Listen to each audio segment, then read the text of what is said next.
Olá pessoal, bem-vindos a mais um vídeo. Aqui quem fala é o Emerson. No vídeo de hoje eu vou trazer um tema muito interessante que tem a ver com epistemologia, que nada mais é do que o modo como pensamos as coisas, o modelo da Terra, também referente a Cabala, Sefirot da Cabala e também referente ao anime Evangelho. Tudo isso no mesmo vídeo, vou tentar fazer da maneira mais rápida possível para ficar conciso e diretamente ao ponto.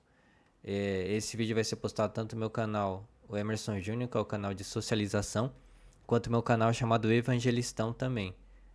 Então, indo direto ao ponto, sem mais delongas, o tema do vídeo de hoje é o seguinte: somos todos cabalistas? E no decorrer desse vídeo vocês vão entender por que da indagação que eu estou fazendo. Então, o primeiro ponto é o seguinte: o anime Evangelion, né, que foi o anime do qual me tirou a inspiração referente a esse tipo de coisa, esse assunto que eu vou tratar aqui, tem em seu enredo conceitos da Cabala, como a Sefirot, que são emanações do Deus que forma a árvore da vida, a criação, ou seja, tudo que existe não é necessariamente uma criação propriamente dita, mas sim emanações que se desenrolam do próprio Deus. Isto traz implicações que alteram toda a percepção de realidade, que é a nossa forma de pensar, pois o Deus é algo totalmente distante e inacessível. Então eu estava escutando um podcast de pessoas explicando referente aos conceitos por trás do anime Evangelion, e eu vi que existe nesse anime, né, dentro da trama desse anime, a utilização dessa tal chamada Sephiroth, que é uma árvore da vida, que é um conceito cabalístico dos judeus cabalísticos, né, da cabala judaica. E esse conceito de Sephiroth é muito interessante para a gente analisar e refletir em cima disso, que basicamente influencia muito, talvez, a nossa própria percepção de realidade hoje em dia, né? Aí o segundo ponto é, tratando um pouco mais referente a Sephiroth, eu vou tentar explicar de uma maneira bem simples aqui. Qualquer dúvida pode deixar no comentário que eu vou tentar sanar, e quem quiser trocar ideia e falar alguns pontos dos quais eu deixei passar, pode ficar totalmente à vontade.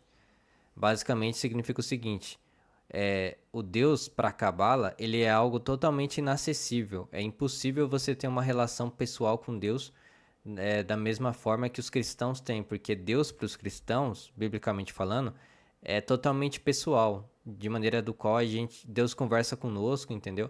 Nós fazemos orações diretamente para Deus. Existe um relacionamento totalmente direto entre o ser humano com Deus no cristianismo. Agora na Cabala não. Deus na Cabala ele não entra em contato diretamente com o ser humano. O que acontece é que são as emanações desse Deus que vai entrando em contato com esse ser humano como se fosse camadas, entendeu? Ou seja, é impossível ter acesso diretamente com esse Deus, porque ele está numa dimensão totalmente inacessível. E para esse Deus da Cabala criar a própria realidade, ele teve que se desdobrar necessariamente. Então, dentro desse desdobramento, ele perde o contato diretamente com a criação. Ele não tem contato com a criação, da mesma forma que o cristianismo normal, né? Da mesma forma que nós entendemos. É um Deus totalmente impessoal. Esse Deus da Cabala está mais próximo dos Deus dos hindus lá do que o Deus cristão, entendeu? Do que o nosso Deus cristão, aliás. Então, continuando aqui, é o seguinte: o próximo ponto. O Senhor Jesus Cristo, Emmanuel, Deus conosco, quebra totalmente a cabala, pois Deus, sendo na visão deles inacessível, não pode e não consegue habitar entre os humanos de forma pessoal, ainda mais encarnado. Porque se você for pensar dentro dos conceitos da cabala, Jesus Cristo é uma heresia total para eles, entendeu? Porque Jesus Cristo é o próprio Deus que habita entre os seres humanos. Mais pessoal que isso é impossível, entendeu? Além de habitar, conversa com seres humanos, realiza milagres, é uma interferência direta no mundo, assim, que dentro da Cabala seria uma emanação inferior, que é o nosso mundo, entendeu? Mas dentro da nossa visão cristã, Deus interage totalmente, não somente interage, mas como ele convive, inclusive, na figura do Senhor Jesus Cristo. Então, o cristianismo, o, Deus para nós no cristianismo, né, é mais pessoal do que no próprio judaísmo, né? Porque no judaísmo não tem o Senhor Jesus Cristo. Eles não acreditam no Senhor Jesus Cristo, né? Então, os cristãos conseguem ser mais pessoal ainda, entendeu? Pessoal de uma maneira totalmente radical. de que necessariamente no próprio judaísmo, que tá mais próximo das religiões hindus e asiáticas de maneira geral, que é mais impessoal também, né? Por mais que tenha também uma interação, no Antigo Testamento a gente consegue observar, mas o Senhor Jesus Cristo é uma interação mais intensa ainda, entendeu? No nível máximo, supremo, que é o próprio Deus, que encarna na própria realidade concreta, assim, na realidade concreta material de nós seres humanos, não que a realidade de Deus não seja concreta também, entendeu? Então, continuando, o próximo ponto é o seguinte: os modelos da Terra e do espaço alteram totalmente o nosso modo de pensar as coisas. O modelo geocêntrico, onde a Terra é o ponto central do espaço, e o modelo heliocêntrico, onde o Sol, que é o ponto, proporciona uma verdadeira transformação interior nas pessoas, impacta profundamente o entendimento bíblico. Então, esse ponto é o seguinte, né, pessoal? Por exemplo, se a gente for pensar alguma passagem bíblica, que nem essa que eu peguei em Mateus, capítulo 1, versículo 23. Eis que a virgem conceberá e dará à luz um filho, e ele será chamado de Emanuel, que significa Deus conosco. Né, isso daí é dentro do ponto anterior que eu estava falando referente a pessoalidade do Senhor Jesus Cristo, né? Agora, avançando aqui para outra situação, referente ao heliocentrismo e o geocentrismo, essas coisas alteram totalmente a nossa percepção da realidade, de tal forma que, dependendo do modelo que você tem na sua mente, você basicamente tem uma concepção totalmente diferente da própria realidade. E a partir do momento que você tem uma percepção diferente da realidade, você basicamente altera as suas atitudes, os seus pensamentos e a maneira de você ser de maneira geral. Isso daí tem impacto direto na sua própria personalidade e como você interage com o mundo. Então tá aqui o heliocentrismo, que a diferença principal do heliocentrismo é que todos os planetas da nossa galáxia, da Via Láctea, né, eles giram em torno do Sol. Então o Sol é o ponto principal, é o Sol que determina o ritmo de todos os outros planetas. Agora, no modelo geocêntrico, que era o modelo anterior, antes de Copérnico, 1500 e pouco, se eu não me engano, era o modelo que o ponto central do universo, ou seja, de maneira traduzindo de outra forma, o ponto central da criação de Deus era a Terra. Tudo estava voltado para a Terra. Ou seja, até mesmo o Sol se baseava na Terra para fazer os seus movimentos. Era exatamente o oposto do entendimento que nós temos hoje em dia. Esse vídeo aqui, eu não pretendo fazer apologética, ou seja, fazer defesa de modelo, entendeu? Porque eu não tenho conhecimento tão elaborado para fazer esse tipo de defesa de um ou de outro modelo. O meu objetivo nesse vídeo é falar que a maneira do qual a gente pensa, a maneira do qual nós temos na nossa cabeça que é a realidade, a maneira do qual nós pensamos, que isso daí é uma doutrina, aliás, é uma área da ciência chamada epistemologia, ou seja, a forma do qual nós pensamos, né? A maneira do qual nós pensamos, essa forma determina, ela altera diretamente a nossa própria percepção de realidade, entendeu? E de certa forma também ela modifica o nosso entendimento do que é Deus, se a gente acredita ou não em Deus, entendeu? Tanto é que as pessoas, a partir do modelo heliocêntrico, elas têm a tendência de virarem ateias, necessariamente.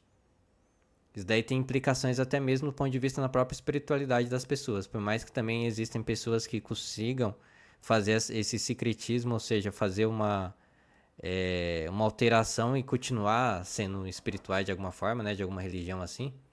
Mas isso daí também abre margens para o ateísmo, querendo ou não. Da mesma forma que o evolucionismo também abre margens para o ateísmo também, necessariamente. Porque as pessoas que são muito rigorosas, que nem eu, elas veem esse tipo de coisa assim e observam que existem contradições, são modificações da maneira de pensar que você, basicamente, perde o contato com Deus. Você desacredita mesmo da maneira bíblica. Porque tem passagens bíblicas que se tornam totalmente contraditórias e até mesmo impossíveis de serem adequadas, que nem eu vou demonstrar para vocês aqui no decorrer do vídeo, né?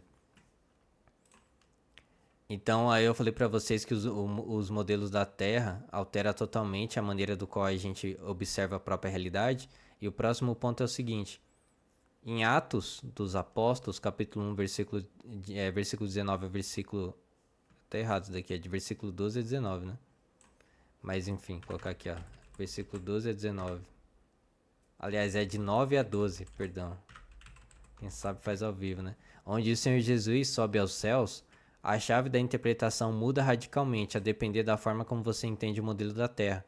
No modelo geocêntrico, ou seja, o modelo geocêntrico é onde a Terra é o ponto principal de tudo que existe da criação. A subida do Senhor em corpo faz sentido, visto que o céu, né, com C maiúsculo, é a morada imediata de Deus, após os limites da Terra. Já o modelo heliocêntrico, onde o Sol, que é o ponto principal, pelo menos da nossa Via Láctea, né, torna essa mesma passagem extremamente complicada, uma vez que a subida de Cristo pode até mesmo significar a ida para outro planeta ou galáxia. Aqui se encaixa a ida para outra dimensão, onde essas emanações cabalistas inacessíveis talvez sejam acessíveis. O ponto-chave aqui é o fato de que o modelo heliocêntrico interage melhor com a cabala do que o modelo geocêntrico. Ou seja, o modelo do Sol, o ponto principal, interage melhor com a cabala do que a Terra sendo o ponto principal, entendeu? Porque, de certa forma, a Terra sendo o ponto principal, depois dos limites da Terra, já está a morada de Deus. Ou seja, Deus já está depois da Terra, entendeu? De maneira concreta, por assim dizer. Agora, no modelo que nós conhecemos, que é o modelo moderno, né, o heliocentrismo, onde o Sol é o ponto principal, quebra totalmente esse conceito, porque se for pensar bem, depois da Terra, no modelo anterior, já estava Deus já, né? Mas agora, depois da Terra, na verdade está o Sol, aí todos os planetas estão andando em torno do Sol, se movimentando em torno do Sol. Não só isso, mas existem outras galáxias também que estão girando em torno, se eu não me engano, do buraco negro. Enfim, não tem Deus mais imediatamente após a Terra, de maneira concreta, sólida, material, por assim dizer. Entendeu? Deus não está depois da Terra. Depois da Terra está todo essa composição de coisas onde Deus é inacessível. Tanto é que o homem foi para a Lua, o primeiro homem a ir para a Lua foi um russo, lá da União Soviética, materialista, ateísta. Interessante notar isso, né? E ele falou que ele foi para o espaço e não viu Deus. Ou seja, uma espécie de defesa de que Deus não existe, uma espécie de defesa do ateísmo, esse modelo, de certa forma, né? Se você for pensar bem. Isso aqui eu estou fazendo uma extrapolação, só estou relatando as implicações. Eu não estou fazendo necessariamente uma defesa do cristianismo contra o ateísmo, etc. Eu só estou demonstrando para vocês as implicações psicológicas e as implicações assim de entendimento da realidade que determinados modelos têm sobre a nossa capacidade de entendimento da realidade, de maneira total, né? Então, o modelo da Terra implica totalmente a nossa percepção da realidade, a física também altera totalmente a nossa realidade. Se você entender a física como newtoniana, você tem uma maneira de pensar a realidade. Se você entender a física como Einstein entende na teoria da relatividade, você tem uma maneira de entender a realidade totalmente diferente. Isso daí implica diretamente na sua própria percepção de que se Deus existe ou não. Isso daí que é interessante. Uma coisa altera completamente, muda radicalmente a sua própria percepção da realidade.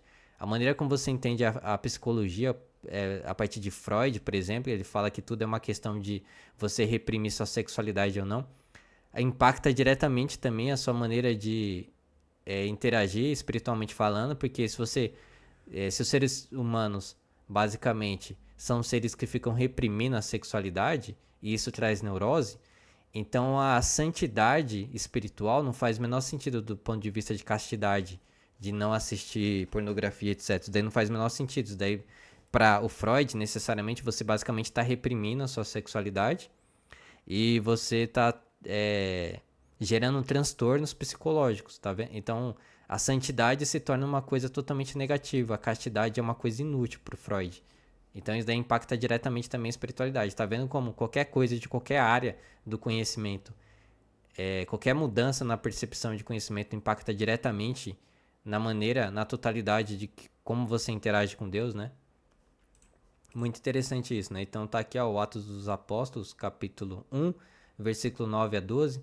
Vou ler rapidamente. Depois de ter dito isso, abre aspas, retomando, abre aspas, depois de ter dito isso, Jesus foi levado para o céu diante deles.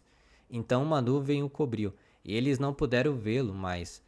Eles ainda estavam olhando firme para o céu, enquanto Jesus subia, quando dois homens vestidos de branco apareceram perto deles e disseram: Homens da Galileia, por que vocês estão aí olhando para o céu? Esse Jesus que estava com vocês e que foi levado para o céu voltará do mesmo modo que vocês o viram subir. Então os apóstolos desceram do Monte das Oliveiras e voltaram para Jerusalém. O monte fica mais ou menos a 1 quilômetro da cidade. Então aqui você observa o seguinte, né? Dentro dos modelos do qual eu falei, que cada modelo tem uma chave de interpretação diferente.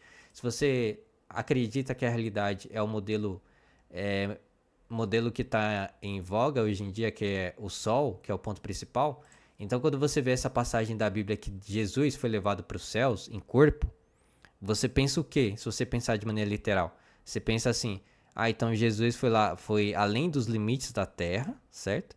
Além dos limites da Terra, existem outros planetas, existem outras galáxias e etc. Ou seja, as pessoas podem levar, pode chegar na conclusão que ou Jesus foi para outro planeta, certo? Foi para Marte, qualquer um desses planetas aí, ou Jesus foi Marte, mais assim, é mais próximo de nós, porque tem gente que fala que vai fazer colônia em Marte, tipo Elon Musk, né? Então se torna mais plausível, entre aspas, entendeu? Ou então Jesus foi para outra dimensão, dimensão não, foi para outra galáxia, entendeu? Outra galáxia foi lá para, sei lá, Andrômeda, um planeta supostamente que nem tem várias hipóteses não, né? Várias notícias que falam que existem planetas que nem a Terra em outras galáxias. Então tem pessoas que supõem isso, que Jesus foi para outra galáxia.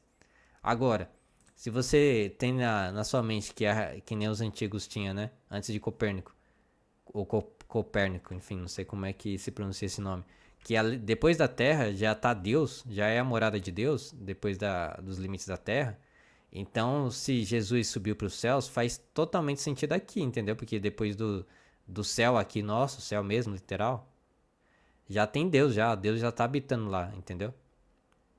Então, isso daqui faria mais sentido dentro do ponto de vista da Bíblia, do que Jesus ir para outro planeta, aí tem marciano lá, aí tem ET, entendeu? Isso daí tudo abre uma gama, abre um leque de implicações, de consequências, que você vai chegando em outro tipo de tradução da realidade. Por isso que você observa que na nossa cultura popular já está bem fixo na mentalidade de todo mundo, né?